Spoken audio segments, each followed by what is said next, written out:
Atala Patino Samoa Entertainment TV, fa uma ne foi mai asanga nue, o se mai fa fonga ia tamua, o le nei foi ia foi. Au whenga iel tatou palemia le whionga fia me na o mimata afa ma malanga wha le malo I Hawaii, ka nata ma New Yorker. Ai watau ove ai neila na whionga le sui palemia, tuala Yosefo Bonifacio, ana matafa yoi mole taiminei. O le malanga le whionga le palemia, matama ita ia to o lua le official vai fafo, ma le leo leo wha awhiao, na whia ai Hawaii, mo se taimi, e se whono tanga na whai ai. Wha solo tuai ka nata le vai o nei lava, ma le wha moe moe mo le whono a malo wha tasi, e masani ai, e taita e whai ai New York ai le vai so fau. Pei tai o le ave ai o le whionga le sui palemia i o tuala Yosefo Bonifacio, ma sui o le malo Samoa na ia momoli ai le wha aftai, I le malo ia pani, I fesol soani mo le wha le ia tili o le pulenga o fui mum wha le blava wha fosei. O le tai au le nei, o lea wa pati ta oto le whepo, wa o se tai au fou, ma o se tasi foi, o matatia o mwhai o na ausia, le pulenga o le tine mu. Na ina ua tātou pati patia, ma moli mawina, le tu ina alo ia mai, o se tāvali fui mu, o tāvali ave mai e tolu, ma vaa whaola e lua, sa wha tupeina e le malo o Iapani. I le toi pō ma le I le tūlanga I tau o nei tā vale whapitoa, ma le le ngā whatia lea e le tātou malo no la tau whatupeina. Ma e whalangolango malosi le pulenga o tine mu, I ana paanga e peo ne iai le malo Iapani. O lewa o no tātou whaipaanga, e ala I soaswani tu ina mai e whatupeina ai nei tā vale, ma waa whapitoa. O le tausanga e lua ake sumaleiva, sa tātou mori mawina I fōi se isi fōa I mawae sa whaia le malo Iapani. E ala lea I ni tā vale whapitoa fui mu e lima. O le nei bloketi e peo na iai le tai au nei, na sainia I le bāl malo Iapani o lo I Samoa nei, ma le pulenga o le tine mu I le tausanga e lua afe lo sumatasi. E tusa na whatupenga, ma le selau whāsulu afe selau los futa la Amerika, ia po se lata fo I le tolu selau afe ta la Samoa.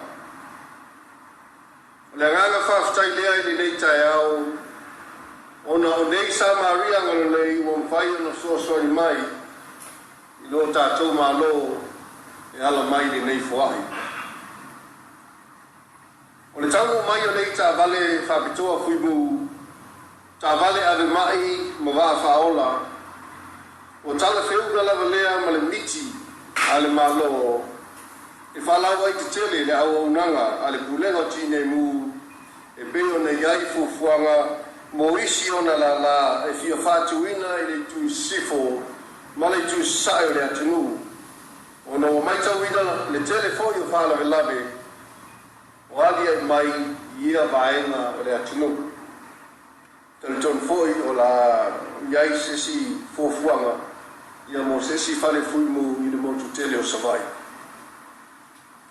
O se avadua taua lale nei e whaia iau basui o le malo o Samoa, e whawhitai ai le malo Iapani. I tui na mai o lona tawau e soaswani le whatupeina o nei tā vale, a me se ai lava le whaua upea lea o ana soaswani le whatupeina o nei a se taanga na tā. O whainga paanga whape nei e lamalo inga tele e tātou malo, ma e momoli e tuai le nganga whaftai tele I lau susunga, kei Suke Center, I lau tali mana au le mana onga o le malo Samoa.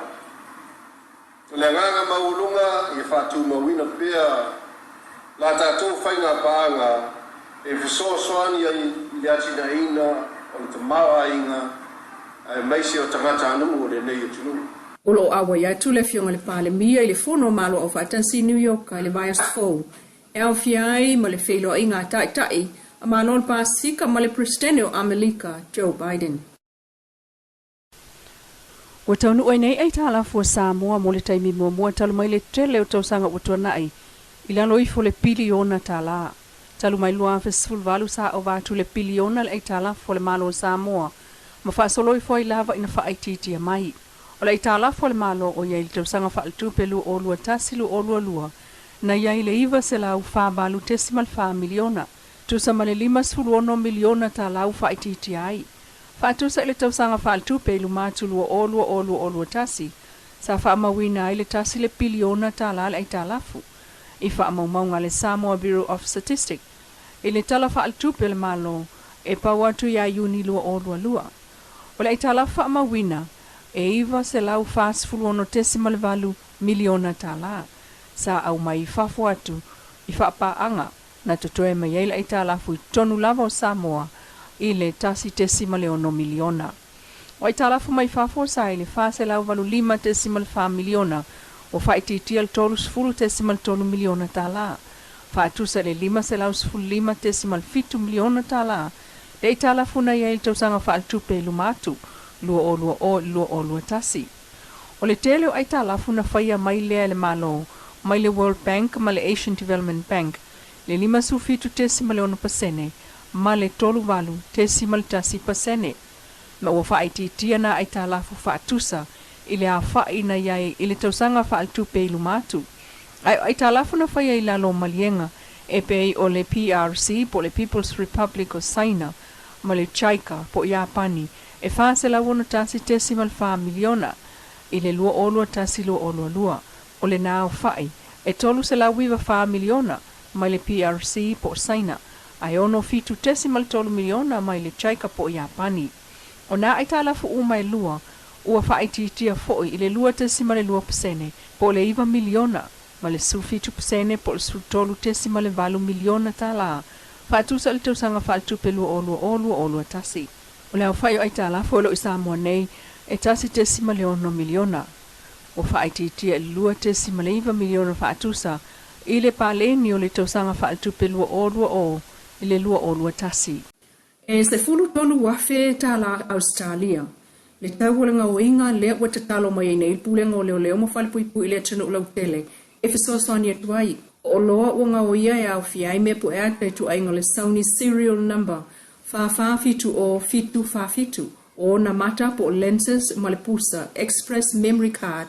Card reader. Tripod base plate. Ma ai o laile me po eata. O whamaunia mai le ofisa o leo le whai o suenga i lea ngau inga.